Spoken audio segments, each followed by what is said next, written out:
O episódio de hoje é sobre fertilidade, né? Esse tema que a gente adora, que é novo e que envolve esse universo da maternidade. Eu trouxe como convidada de hoje uma médica fertileuta, a Stephanie, e ela vai falar um pouquinho para vocês, né, sobre esse universo da fertilidade, tá? Sejam muito bem-vindos aqui no meu espaço, na minha licença, aqui no meu sofá.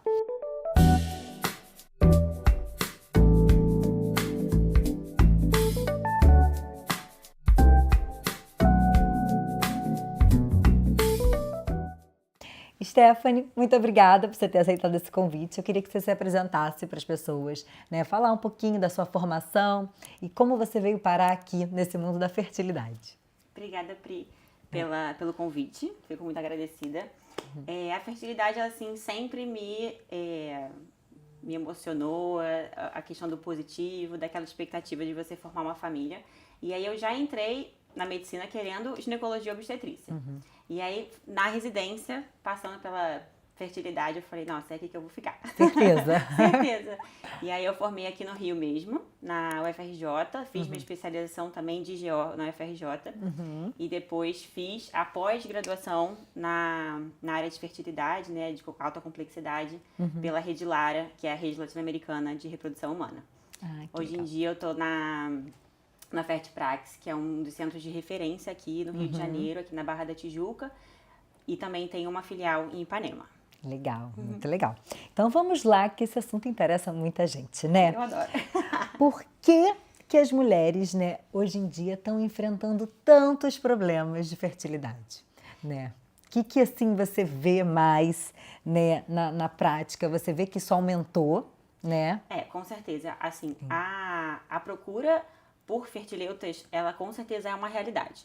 Isso está acontecendo, mas a gente não consegue apontar uma causa única, né? É uma questão muito multifatorial. A própria fertilidade já é assim, são diversos fatores. Quando você começa a estudar a fertilidade e você vê como que uma pessoa engravida, como uma pessoa consegue gerar uma vida, você fica assim, caramba, é um milagre. Tem tudo para dar errado. São tantas etapas, são tantas coisinhas que são muito frágeis até, né? Assim, é um encontro muito precioso mesmo. E aí, quando você vê que são todas essas coisas para dar certo, você fala, caramba, como é que as pessoas conseguem com tanta facilidade, né? E aí você consegue perceber que não é para todo mundo que é assim. Então, a gente tem também, pela própria sociedade, o estilo de vida que a gente está tendo, hoje em dia a gente tem levado a gestação cada vez mais tarde, né? Então, se a gente fosse pela questão biológica, ali com 18, 19, 20 e poucos, a gente estaria no auge da nossa fertilidade, com, assim, né, tudo pronto para engravidar. Só que a gente sabe que a gente está inserido numa sociedade que você não tem uma estabilidade financeira, uma estabilidade de carreira, emocional até, construindo a família. Às vezes você não achou um parceiro adequado, né? Tem diversas situações que estão fazendo com que a mulher postergue. E a fertilidade, ela é um pouco categórica nisso, ela é um pouco até machista, né? Porque o homem nem sofre tanto isso, mas ela é muito categórica com essa coisa da gente estar correndo atrás, a gente está, né, atrás do nosso relógio, tal do relógio biológico. Então, a gente tem hoje muitas mulheres correndo atrás disso, dessa gestação, às vezes da primeira gestação, já acima dos seus 35 anos. E a gente sabe que hoje em dia também, essa mesma sociedade que a gente está inserida, a gente tem disruptores endócrinos, a gente tem... Deixa eu só dar um parênteses, assim, esses disruptores, gente, é tudo aquilo que eu falo pra vocês toda hora. É plástico, cosméticos em excesso, é agrotóxico, tudo isso. Tem fragrância, tudo. Alumínio, cheirinho, panela, essência. Isso. Tudo isso se chama de disruptor endócrino, que vai atrapalhar o funcionamento do nosso organismo. Exato, eles funcionam, são substâncias que eles funcionam como se eles fossem um hacker, assim, do nosso sistema. Eles acabam agindo nos nossos receptores, que são para hormônios, que são para o nosso corpo sinalizar para o nosso próprio corpo. Só que acontece que essa substância entra e vai acabar sinalizando uma outra coisa. Então, ela acaba fazendo uma disrupção mesmo, né? Por isso que é disruptor endócrino. Porque ela faz uma disrupção do que seria fisiológico para o nosso corpo. Então, essa exposição, o nível de estresse que a gente está inserido hoje em dia, a questão de querer que uma mãe seja mãe, como se ela não trabalhasse, e querer que uma mulher trabalhe como se ela não fosse mãe. Exatamente. Então, E eu sempre falo, desculpa te interromper, mas eu falo não, assim, imagina, gente, por que inventaram que a mulher tem que trabalhar? É. Porque a gente já tem muita função Muita, nessa vida, então não tem coisa. que trabalhar. Mas, não, tem que trabalhar, É. tem que trabalhar, não tem Esse jeito. trabalho de você nutrir, de você gerar, de você nutrir, de você orientar a formação, já é um baita trabalho, né? Muito. Então, já é mais do que um trabalho, já é comparada mais com um trabalho de 40 horas semanais, que seria o que o homem leva. É. Então, a gente já está fazendo sempre... Além. A gente sempre está correndo atrás de assim, equilibrar pratinhos, né? E às vezes vai pender para um lado, vai pender para o outro. Mas acaba que a mulher acaba sofrendo com isso. Mas, até que, quando você fala, as mulheres estão procurando mais, mas sempre quando a gente vê também infertilidade, a gente pensa no casal. Hoje em dia, também os homens estão acabando casando mais cedo, tendo filho mais tarde, tendo filho mais tarde. E a gente está tendo, assim, epidemias de doenças metabólicas, obesidade. E a gente sabe que a participação do homem também é muito importante. Com certeza. Né? Não é um peso só da mulher. A gente sempre, quando investiga, a gente abre a investigação do casal. Então, o homem que já tem obesidade, que não faz atividade física, que fuma, esteatose, exposição ambiental, às vezes a cigarro, ao trabalho. Então, assim, tudo isso aumenta essa procura pelo fertileuta e, hoje em dia, ainda mais, a gente tem também a possibilidade da formação de famílias homoafetivas. Então, a gente tem procuras como foi aí essa... que ficou muito famosa, que foi o caso da Ludmilla, que é aquela cantora. Que ela tem uma parceira e aí ela faz aquele método roupa, que você usa o óvulo de uma para gestar no útero da outra. Então assim, a gente tem essa possibilidade, então a gente realmente está tendo mais procura também por conta disso. Legal, gente, é interessante. Então é multifatorial essa questão da fertilidade, né? Não é simplesmente assim a mulher, né, que tinha aí essa coisa, né? O homem nunca queria fazer exame nenhum. E agora a gente tá vendo que o homem precisa sim fazer exame, tá, meu lindo? Vocês precisam fazer. E tem aquela história do tipo, não, mas meu marido já tem um outro filho de outro casamento. Não quer dizer nada. Não quer dizer nada, porque o espermatozoide, ele é formado de 48 em 48 horas. Então, assim, se a sua fábrica... ela parou de funcionar agora, não sei. A gente até quando vai fazer uma investigação, a gente quer um espermograma dos últimos 3 meses. O espermograma é aquele exame pra gente ver a qualidade mesmo do esperma, né? E aí a gente quer dos últimos 3 meses. E quando a gente faz alguma mudança, a gente já pede de 3 meses pra ver se essa mudança fez efeito. Então, assim, não tem como tirar o homem dessa jogada. Não tem como. Então, homens, né, façam exames, porque Com certeza. tem que tirar essa carga da mulher. Não é só a mulher que pode ter problema, vocês também podem, tá, seus lindos? Vocês não são os alecrins dourados, né? Tem que fazer exame Não, sim. comigo eu tenho certeza que tá tudo bem. Exatamente. Tá tudo certo. Não acho que é só lá encher o negocinho que vai dar tudo certo, não. Você tem que encher o potinho fora para fazer o exame e só depois ter certeza que tá tudo bem, que aí o casal pode tentar engravidar de forma efetiva e com mais segurança. tranquilo, Exatamente, porque ficar assim só a carga na mulher, gente, olha, não dá, né? Eu já passei por isso e eu sei o quanto é desgastante. Eu já falei logo, vamos embora fazer um exame aqui. É uma pressão, né, que carrega. Exatamente, vamos dividir essa pressão. A gente sabe que, assim, 40% das infertilidades são causas femininas e 40% das fertilidades são causas masculinas. Então, meio a meio ali. A gente tem aquelas que são... que a gente não consegue determinar, não acha causa, procura, revira a mulher e não acha a causa. E tem muitos desses 40% que eles sobrepõem também. Você tem um fator feminino menor, um outro fator masculino também menor, mas que juntos eles vão levar a uma dificuldade de engravidar. E até legal nesse ponto, eu acho, falar que o termo, apesar de ser infertilidade e ter esse sufixo que a gente bota como in, que em muitas outras palavras significa uma ausência, né? Como se fosse ausência de fertilidade. Mas na verdade não, na verdade até tem algumas propostas de você trocar esse termo para uma subfertilidade. Porque na verdade é isso, não é que você não consiga engravidar, ou que você tenha um diagnóstico de esterilidade, que é um diagnóstico da ausência, da incapacidade de gestar, mas você tem uma subfertilidade. Então, quando a gente abre esse diagnóstico, a gente já está pensando no casal, a gente faz esse diagnóstico de subfertilidade para poder otimizar as chances, né? E também outra coisa que eu acho importante falar é que FIV, muitas vezes, não é cura. FIV é tratamento. É isso. Então, a gente também algumas vezes não vai conseguir tratar, assim, não vai conseguir curar a pessoa e conseguir fazer uma fertilidade. Às vezes ela chegou num estágio de esterilidade, né? Então, assim, hoje em dia a gente já tem outras possibilidades, como doação de óvulos, né? Como barriga de aluguel, enfim. Mas acaba que muitas vezes a pessoa vai com a esperança de que na primeira FIV, na primeira tentativa, tudo vai dar certo. E assim, é isso que a gente quer. Eu falo, não tem, eu falo pra minha paciente, não tem outra pessoa que queira mais que você engravide do que eu. Sim. Porque imagina, eu vou ser a médica aqui, as pessoas chegam e logo na primeira FIV, tudo dá certo. As pessoas conseguem engravidar. Então, assim, eu quero muito que isso aconteça, mas a gente sempre lida com chances, né? Sempre lida com probabilidades. Então, eu acho até bom que as pessoas estejam procurando mais, porque acontecia, eu acho que no passado, de você ter aquele diagnóstico de, fulaninha é aquela pessoa que chegou com 40 anos e nunca engravidou, coitada. Ela tentou, mas aí ela não tinha tentado. Quando você vê, você fala assim, poxa, mas você investigou, você tentou, foi feito um exame e tal. Não. Deixei, gente. Fala assim, tentar eu tinha investigar, diagnóstico de SOP, né? eu tinha diagnóstico de endometriose. Você fala, caramba, mas tem E aí? tratamento, né? A gente vai tentar, a gente tem essa esperança ainda, né?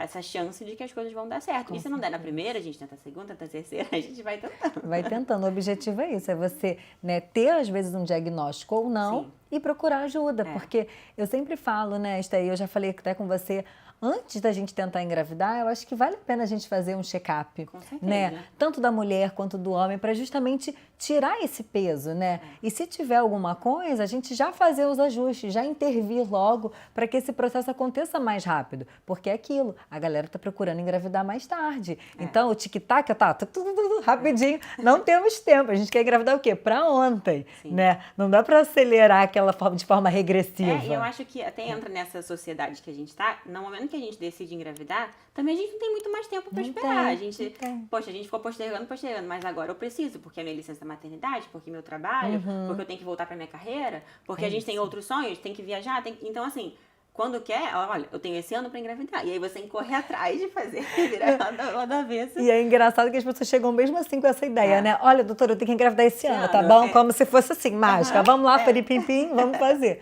E não é, gente. Vamos ter essa consciência, né? Eu sempre falo pra gente se programar, né? O quanto antes, pelo menos aí no mínimo 3 meses, mas o ideal é 1 ano de preparo aí pra gente poder engravidar e realmente garantir óvulos com melhor qualidade, né? Espermatozoides. Então isso é um preparo que vocês têm que fazer. Mas a realidade é que todo mundo está enfrentando muito problema e isso a gente não pode negar, né? E aí, pensando nisso, né? Nessa questão do tempo, né? Quando que é o ideal realmente procurar um fertileuta para procurar investigar a fundo a questão quando não consegue engravidar? A gente tem uma idade, assim, que é como se fosse um marco, que são os 35 anos. Por quê? A nossa fertilidade, ela vem mais ou menos estável. Por exemplo, uma mulher com 30 anos, com 31, com 32, com 25, ela tem mais ou menos a mesma taxa de, assim, de positivo naquele mês. Então, numa Isso ovulação, teoricamente, né? Uma pessoa que não tenha problemas para engravidar, numa gestação, uma pessoa que não tem problema para engravidar, em uma ovulação, ela tem uma chance ali de 27% de engravidar. Olha como é baixo. Como é baixo. Então, e assim, não tem nada de errado. Só que, como ela ovula todos os meses, ela vai ter durante 12 meses, então a gente sabe que 95% dos casais em 1 ano vão conseguir engravidar no final desse ano. Então, a gente considera normal isso. Por isso que a gente espera que até os 35 anos, 1 ano de tentativa, não conseguiu engravidar, a gente começa a investigar. Isso antes dos 35. Após os 35, essa questão vai caindo, a questão da fertilidade feminina vai caindo de uma maneira vertiginosa, assim. Brusca. Não é assim, dos 25 aos 35, não cai tanto quanto dos 35 para os 38, por exemplo, entendeu? Assim, então, em 3 anos, você cai mais do que você caiu em 10 anos, entendeu? Então, é uma coisa assim, a gente precisa correr. Tipo, chegou em 35 anos, a gente precisa, não correr, mas pelo menos assim, se você não começou uma investigação até agora, a gente precisa investigar. No livro está escrito que a partir de 35 anos, 6 meses não conseguindo engravidar, a gente já parte para uma investigação. Mas é aquilo que você falou. As questões básicas, tipo, de ver se a saúde ginecológica está tudo em dia, colocar os exames em dia, fazer uma investigação básica, não custa fazer antes. Não custa. Né? Assim, o básico, saber se você está menstruando todos os meses, fazer um exame de imagem. Você não precisa investigar ao fundo, fazer várias coisas se você nem começou a tentar. Mas o básico, você acho bom, acho que válido. acho válido fazer. Então, a partir dos 35, no livro, com 6 meses, não leva mais um ano, com 6 meses a gente já vai Tem que investigar. Até porque, como essa fertilidade vai caindo, se você tiver, por exemplo, achamos uma endometriose que vai precisar de cirurgia, ou achamos, sei lá, um mioma que vai precisar de cirurgia, algum tratamento mais longo, a gente vai precisar fazer esse tratamento que vai demorar, vai ter que fazer cirurgia, depois você fica 6 meses sem engravidar. Então, se você já tem 32, 33, o tempo está contando, seus óvulos estão envelhecendo, a sua reserva está diminuindo. Então, a gente precisa trazer isso para tempos menores, entendeu? Então, assim, quanto antes a gente achar, antes a gente vai conseguir fazer o tratamento e vai conseguir liberar para engravidar mais cedo. Por isso que é tão importante, gente, investigar o quanto antes, né? Eu sempre falo, né? Se você tem o desejo, né, de ser mãe, já muda logo os seus hábitos, entendeu? Já melhora a sua alimentação, né? Tenta dormir melhor, faz atividade física. E não só a mulher, como o homem também. Então tem que mudar. Se vocês casaram agora e já pensam em ter filhos um dia, já começa a fazer esse movimento, que isso já vai melhorar muito, né? As chances de você engravidar quando quiser engravidar. Então, não perca tempo nisso. E até assim, a gente pensar que vai ser a construção de uma família que está começando ali. Exatamente. Então, de novos hábitos logo ali. Exato. Então, assim, você tem a pré-concepção, mas você tem toda a gestação, você tem a infância dessa criança, a amamentação, né? Que você vai passar, você vai ser a nutrição do bebê vai ser por você, através de você. E você depois vai introduzir alimentação no bebê e vai construir uma nova vida. Então, quanto antes você entrar com hábitos de vida saudáveis, melhor. Com certeza, é isso que eu sempre falo e bato na tecla aqui, né, gente? Nutrição é vida. Sem a nutrição a gente não é nada, nada. A gente é movida com aquilo que a gente é nutrida. Sim, com certeza. E eu acho que a fertilidade, ela é um pouco, como eu falei, né? Ela é um pouco malvada, assim, de uma forma da natureza mesmo, porque ela pega aquela pessoa que não tá bem. E a primeira coisa que ela tira, você vê, as pacientes que estão internadas no CTI, elas não menstruam. Aquelas, até as atletas, que são muito saudáveis, mas que estão sobre um nível de estresse maior, não menstruam, porque o nosso sistema reprodutor, ele não é um sistema vital. Tipo assim, se a pessoa não tiver isso aqui, a pessoa não sobrevive. Não. Então, o corpo entende assim, olha, está tudo bem, eu tô tendo energia, eu tô tendo saúde, então tá, então eu posso perpetuar a espécie. Que assim, seria um benefício para a espécie, mas não para o indivíduo, né? Então, a natureza vai deixar a gente ter esse privilégio da fertilidade quando as coisas estiverem indo bem. Então, acaba que se a gente tiver... Gente, a obesidade muda muito isso. Por isso que eu bato nessa tecla, porque é um estado inflamatório, crônico, e que a gente vê que a maioria das obesas, quando estão num certo nível, também não menstruam mais. Ou tem pelo menos uma irregularidade menstrual. E você vai investigar, não é uma outra causa, né? É a própria obesidade. E a gente tem respostas muito rápidas. Se você diminui em 10% o peso corporal, não precisa ser assim, nossa, perdi 30 quilos, 40 quilos. Às vezes, em 10% a pessoa já volta a menstruar. Então, assim... tem que ficar nessa questão de saber que fertilidade é igual a saúde. É ela isso vai ser um que eu reflexo falo, da sua Esther. saúde. Sensacional isso, porque é o que eu mais falo. O momento que a gente estiver mais saudável, com aquela mais energia, com mais vitalidade, é que a gente está mais fértil. Com certeza. Né? Não é à toa, gente, que eu engravidei do meu terceiro filho assim, porque eu estava no auge. Eu e meu marido assim, no auge, a gente se cuidando. E olha que eu tenho dificuldade, né? Quem me conhece sabe que eu tenho SOP, meu marido também tem alteração dos espermatozoides. Então, quando a gente não queria mais filho, né? A gente estava dedicado, se cuidando, a gente engravidou de forma mais espontânea possível. Por quê? Porque a nossa saúde estava lá, no alto, né? O momento mais de saúde é o momento mais fértil. Sim, né? é reflexo não tem disso. jeito, E aí, continuando aqui, o que a gente pode fazer, né? Acabei de dar o resumo, né? Para preservar essa fertilidade. É o que acabou de falar, né? Exato. A gente, assim, claro que a gente tem a preservação natural, né? Assim. do que a gente está levando no dia a dia, e tem o congelamento de óvulos, que é a preservação, né? Que a gente fala que é de alta complexidade, assim, que seria a gente preservar realmente, parar esse relógio, a gente congelar esse relógio.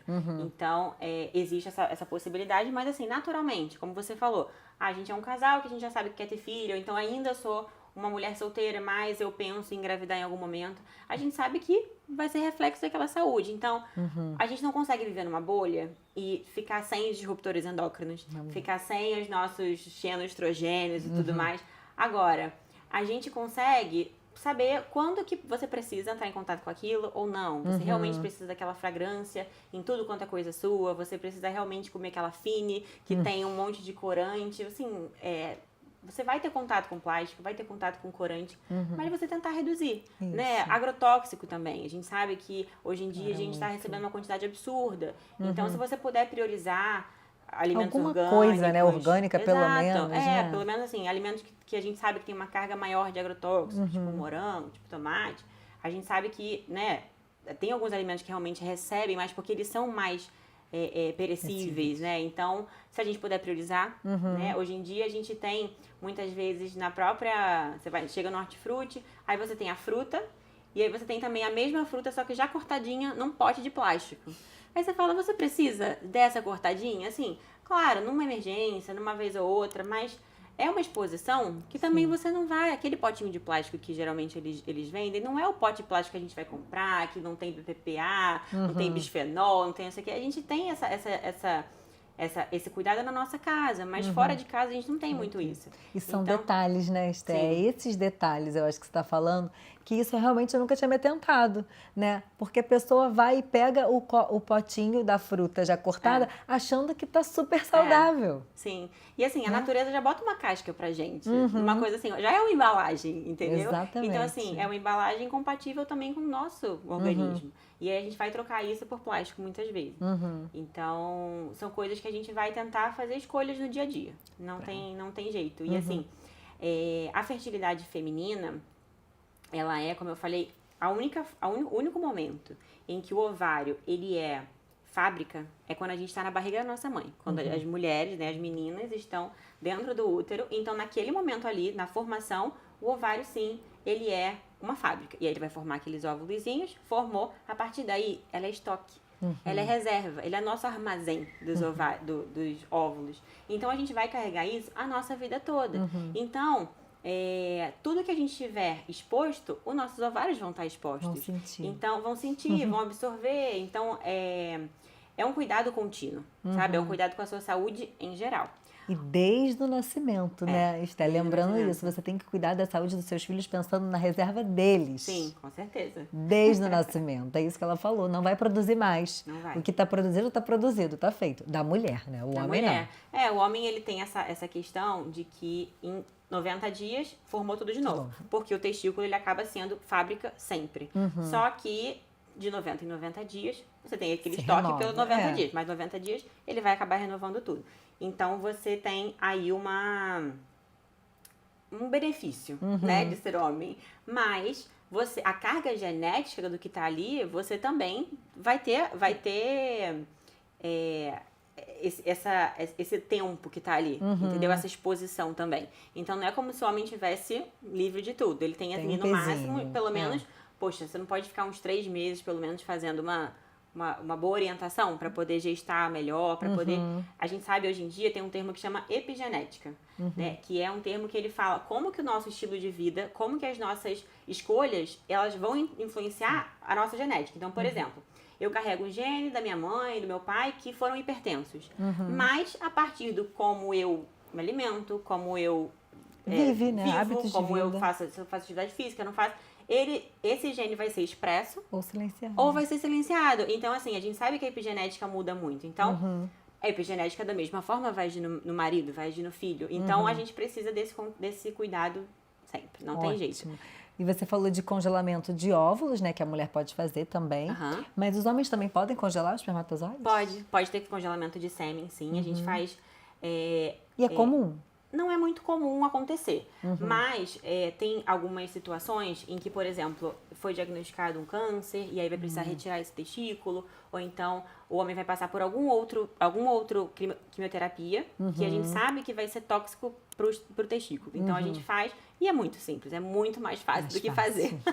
Só puxar, né? Exatamente, a gente... Não, nem precisa nem puxar. Assim, puxar quando a gente tem alguma dificuldade de volume na ejaculação, então a gente, às vezes, precisa pegar o espermatozoide ali Lá mesmo dentro. da fábrica. Mas, muitas vezes, vai ser só uma coleta, que vai ser no laboratório mesmo. Como se fosse então, um exame, faz a coleta e acabou. Então, assim... É simples, você pode realmente fazer essa preservação quando você estiver no seu auge da sua saúde mesmo. Interessante, viu? O homem é muito mais privilegiado, né? Muito. Ai, gente, É olha, muito mais tá fácil. tudo errado e a gente já tem que trabalhar. Tá tudo errado, tá tudo errado. Mas eu acho assim, eu acho que, de certa forma, a mulher vai ficar como termômetro, né? Porque também, se a gente não tivesse isso, se forem dois indivíduos, que ele pudesse fazer isso, sei lá, qualquer coisa na vida dele, que em 3 meses ele repõe todas os espermatozoides. E se a gente fosse assim também, talvez as nossas...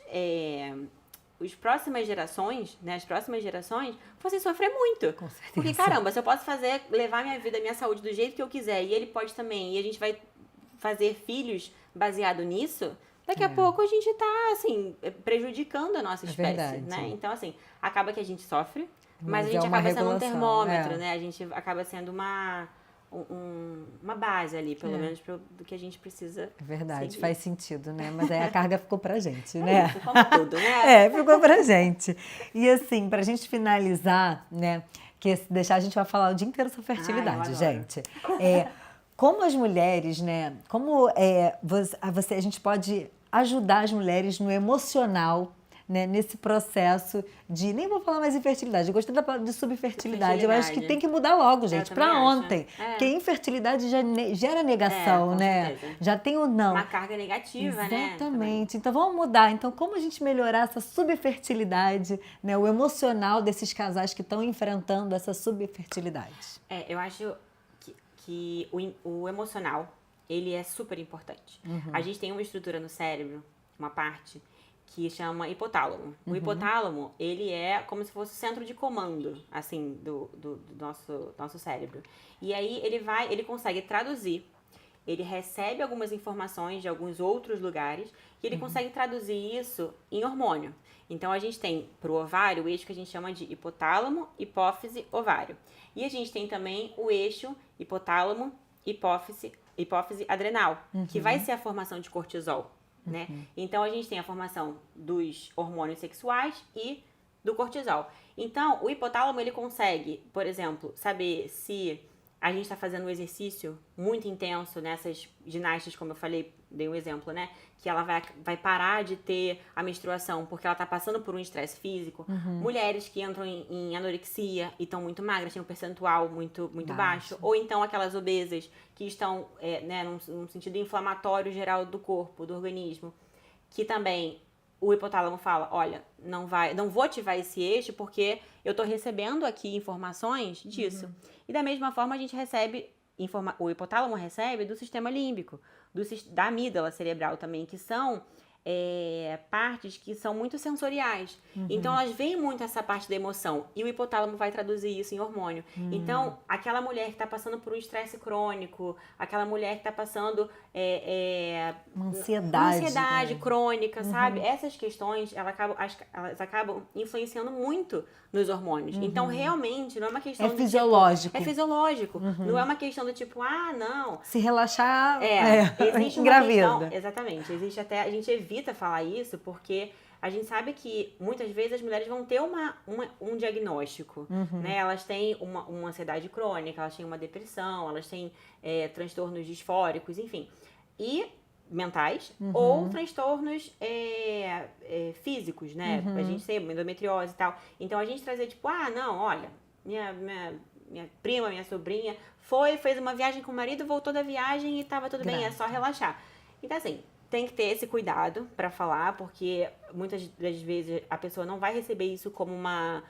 Apesar da gente estar falando de uma forma carinhosa, a gente quer falar, não, vai ficar tudo bem. A gente quer, né, tentar trazer como se fosse uma coisa positiva. Muitas vezes ela vai falar, não, olha, eu tenho uma endometriose profunda. Não, eu tenho uma dificuldade, meu marido tem uma dificuldade. Então, assim, a gente evitar falar essas coisas, né, de tipo, simplesmente... Só relaxar. Mas a gente sabe sim, do peso que tem a parte emocional nessa Essa questão, nessa né, de questão toda da engravidar. fertilidade, né? Porque a gente acaba influenciando com hormônio e nós somos saquinhos de emoção e de hormônio. Então, E absorvemos tudo. exatamente. Né? Então, gente, é muito delicado, né? Cuidar, então, dessa parte emocional vai ser fundamental. Fundamental. Né? Às vezes com tratamento psiquiátrico, psicólogo, porque existe, então, realmente um fator estressante que vai te impedir de engravidar. Então, não é só relaxa, viaja, compra um cachorrinho que vai dar certo. Sim. Não é, vai muito além. Né? Então, a nossa saúde ela é muito sensível, né? Mas responde bem, né? Tudo, sim. Se a gente der estímulos bons, a gente vai responder de forma positiva. Eu acho que também entra no que a gente estava falando antes, a nutrição ela é muito importante. E hoje em dia, na internet, a gente tem muito informação solta. Então, por exemplo, quem está tentando engravidar, coenzima Q10. Quem está tentando engravidar, vitamina D. E aí a pessoa fala assim, caramba, o que eu vou fazer? Não vou procurar na fertileuta, não vou procurar uma nutricionista, não faço o básico, não faço atividade física e eu vou achar que eu tô tratando a minha infertilidade, ou assim, tô aumentando as minhas chances simplesmente fazendo o avançado, sendo que você não fez o básico ainda. Então, assim, não adianta você querer, primeiro, achar informações aleatórias, informações que não são personalizadas para você, não trabalhar a sua nutrição e achar que você está suplementando e você fala, nossa, isso aqui vai resolver o meu problema. Eu vi uma tirinha esses dias que eu achei muito engraçado, que era assim, eu tenho 2 notícias para você. Aí ele fala, você tem uma doença grave. Aí o bonequinho fala, oh no! Aí ele fala assim, mas a segunda notícia é muito boa, você trata com atividade física e dieta. Aí ele fala, oh no!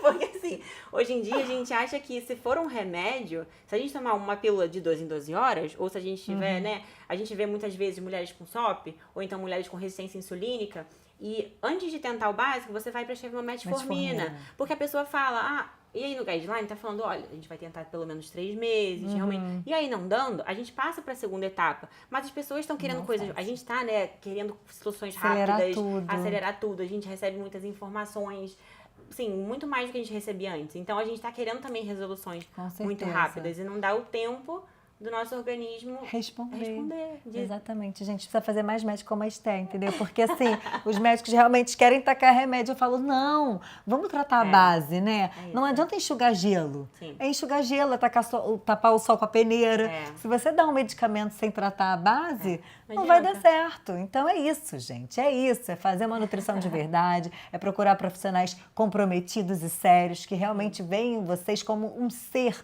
todo e não como uma página de livro. Né? Porque se a gente ficar tratando, seguindo protocolos, né, a gente não trata você. A gente se for protocolo, você bota no chat GPT, que ele vai saber tudo. E vai fazer. Mas o indivíduo é o indivíduo, então você não vai conseguir. Exatamente, é tratar, é ter esse olhar mais humano e individualizado. Eu acho que às vezes, por exemplo, em consultas de plano de saúde, muitas vezes as pessoas perguntam, você não atende plano de saúde, assim, não dá pra atender, porque assim, é uma enxurrada de pacientes. E pra eu explicar pra paciente, olha, eu só vou tentar, por exemplo, a metformina depois de 3 meses que a gente estiver fazendo um acompanhamento nutricional, uma atividade física, porque não é também você chegar e falar assim, vai fazer atividade física? Não. Vai fazer qual atividade? Por quanto tempo? Você tem aquilo bem estabelecido do que vai ajudar uma pessoa com SOP, por exemplo. Então não é simplesmente vá. Às vezes a pessoa vai usar um sapato inadequado, vai fazer lesão, vai fazer o que ela acha na internet, não vai ser uma coisa voltada para ela. Então assim, você ter um profissional de educação física, você ter um profissional nutricionista e fazer o avançado depois, a suplementação e tal, quando você tem o básico. Só que fazer isso gasta tempo você chegar e falar assim, olha, eu não vou te prescrever o remédio hoje. Eu vou te prescrever, eu não sei se você vai precisar. A gente vai tentar fazer o básico antes. Só que o básico, ele tem que ter comprometimento também. Isso. Ele tem que ser uma escolha diária também. Então, assim, é chato pra todo mundo, é a mesma regra pra todo mundo, mas assim, as regras estão aí. A gente já conhece elas. Então, assim, não adianta a gente também querer ter resultados extraordinários não fazendo nem o ordinário, entendeu? Exatamente. Então, é aquilo. As pessoas querem resultados diferentes fazendo as mesmas coisas. E não dá. Para resultado diferente, tem que fazer tudo diferente, gente. Não tem jeito. Olha, muito obrigada por você ter vindo aqui, Ai, eu né, e ter adorei. compartilhado isso com a gente. Eu acho que todo mundo aqui, né, deu uma esclarecida, né, muito boa sobre esse universo, né, da subfertilidade. Isso. Vamos fazer um movimento aí, Vamos. Esther, pra gente mudar logo esse nome, porque não é legal. Adeus infertilidade. Adeus, porque não está decretado se você está com algum É. diagnóstico, né? É possível. Se você fizer um acompanhamento detalhado, a fundo, com um profissional sério que realmente te acolha, isso vai fazer toda a diferença, tá? Se vocês quiserem seguir a Esther, eu vou deixar aqui o Instagram dela. Ela fala muito sobre isso, né? Levando informação de qualidade para vocês. E é isso. Muito obrigada e até a próxima. Até a próxima aqui na minha licença e no meu sofá. Um beijo.